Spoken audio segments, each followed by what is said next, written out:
Fala, meus queridos, e hoje eu vou responder uma pergunta que muita gente me pergunta. O que é o Bitcoin? Bem, eu não vou te dar aquela explicação que todo mundo dá, de que é uma moeda digital, de que não é controlada por ninguém. Eu realmente vou te dar uma explicação baseada no que eu estudo, nas minhas concepções e no que eu acredito que o Bitcoin representa e no que ele vai se tornar no futuro. Mas, como sempre, para a gente saber o que é uma coisa, a gente tem que saber o seu passado. E eu vou te fazer uma pergunta que pode ser um pouco intrigante. Eu não sei se você já parou para pensar nisso, mas o que é o dinheiro, na verdade? É exatamente isso. De onde é que surgiu o dinheiro? Money, cash? Então vamos lá. Eu não vou dar uma aula de história aqui, mas eu vou te passar uma visão do passado de como surgiu realmente o dinheiro. Lá antigamente, em 2000 anos antes, lá no tempo da Grécia, as coisas elas eram feitas, vendidas, por meio de trocas. Não existia o dinheiro que a gente conhece hoje. Era tudo por meio de uma espécie de escambo. Então você me dava uma cenoura e eu te dava uma maçã. E a gente fazia essa troca. As vendas também ocorriam dessa forma.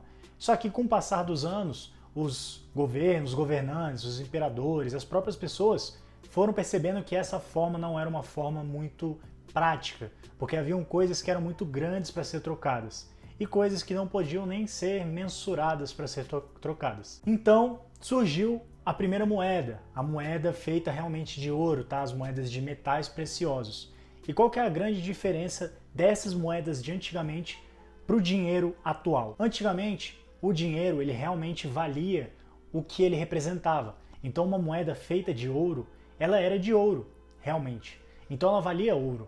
Com o passar dos anos, também foi notando que isso não era a melhor forma. Por quê? O ouro ele era pesado, não era algo prático de você carregar. Então você teria que carregar sacolas e sacolas de dinheiro. E também não era muito seguro você ficar andando com ouro na rua, certo? E foi aí que começaram os primeiros registros de contabilidade, vamos dizer assim. As pessoas pararam de andar com os metais preciosos na rua e começaram a acumular esses metais preciosos, os famosos bancos, e começaram a escrever em livros contábeis tudo o que acontecia de transação em números, mas sem ter que ficar mexendo toda hora no dinheiro que estava no banco guardado, né? No ouro que estava guardado no banco. E essa é uma forma maravilhosa, é a forma que a gente tem a nossa economia hoje em dia, e é muito prática, porque você não precisa ficar andando com moeda, com tesouro. Só que ainda hoje em dia é um pouco diferente, porque o nosso dinheiro, papel, não tem valor. Eu vejo muita gente falando: ah, Garcia, mas qual que é o valor do Bitcoin? Bitcoin não tem valor, Bitcoin não tem lastro.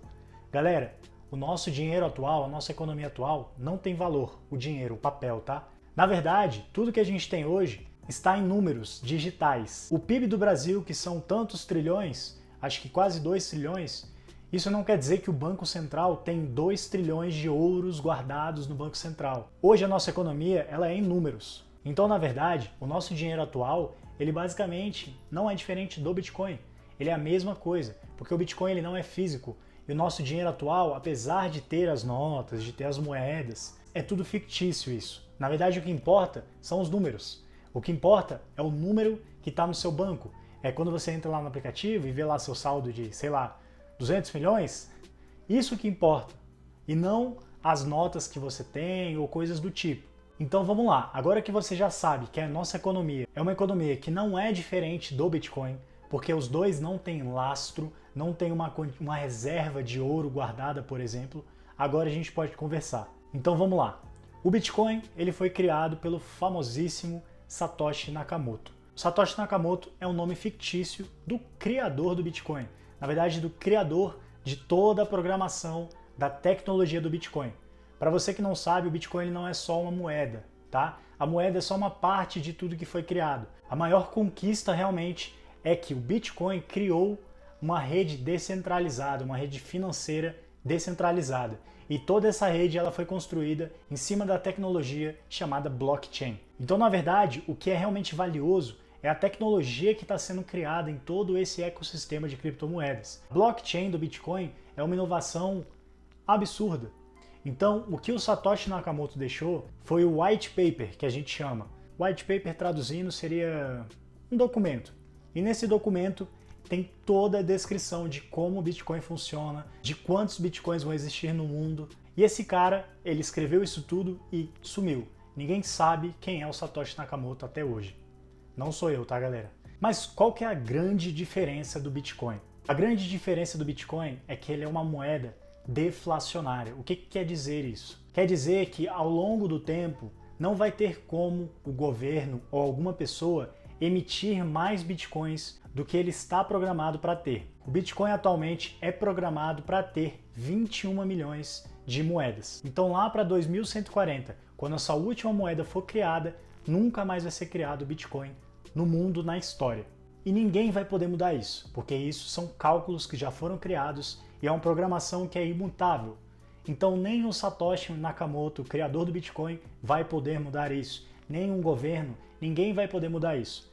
E essa é a maior diferença para o nosso sistema atual. O que acontece em muitos países é a famosa impressão de dinheiro. Aqui no Brasil acontece, Estados Unidos e vários outros países.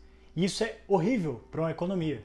Quanto mais dinheiro você imprime, mais inflação você tende a causar no seu país. Fora que as pessoas não controlam se o governo vai imprimir ou não. Quem decide são eles.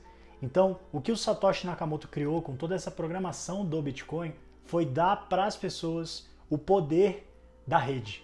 Existem pessoas na rede que se tornam validadoras da rede, que fazem o processo de mineração.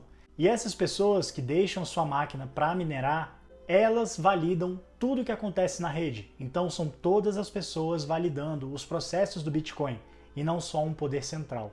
Isso é a maior conquista desse século em questão de descentralização financeira. É realmente algo muito inovador e algo que está começando a ser aplicado em várias outras áreas, como por exemplo aplicativos de Uber, aplicativos de hospedagem, estão começando a usar essa tecnologia de finança descentralizada, de blockchains, para conseguir ter negócios mais seguros, mais abrangentes. Porque além de tudo isso que eu te falei de bom do Bitcoin, ele é muito, muito mais seguro do que uma moeda nossa digital. Porque a blockchain do Bitcoin, ela é praticamente irhackeável.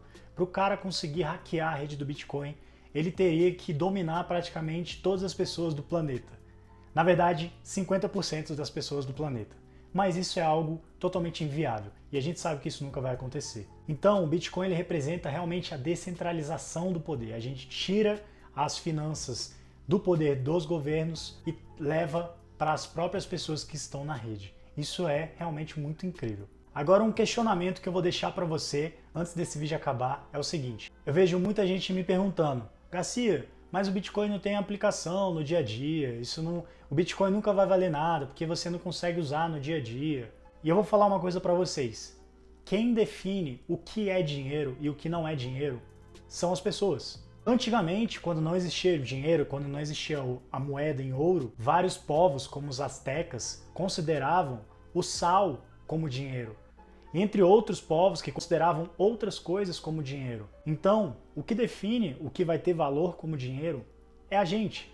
E eu acredito sim que com a medida do tempo que o Bitcoin começar a ser mais adotado e as criptomoedas também começarem a ser adotadas, isso vai virar algo comum e as pessoas vão começar a considerar como algo normal, como aconteceu com o nosso dinheiro atual. Antes de existir o ouro, os metais preciosos, não existia o real, não existia as notas, não existia nada disso. Mas a gente aceitou que isso é o nosso dinheiro. Então eu acredito que no longo prazo vai acontecer a mesma coisa no mundo digital. Espero que você tenha gostado. É um pensamento um pouco diferente do que todo mundo vai te falar, mas eu tentei resumir para você uma opinião nova do que é o Bitcoin e de como ele pode impactar muito futuramente, tanto a parte financeira quanto a parte tecnológica do mundo. Então é isso, espero que você tenha gostado. Entra no nosso canal do Telegram, porque lá eu estou soltando várias oportunidades de criptomoedas que poucas pessoas conhecem. Então valeu, deixa o like aí, se inscreve no canal e a gente se vê no próximo vídeo.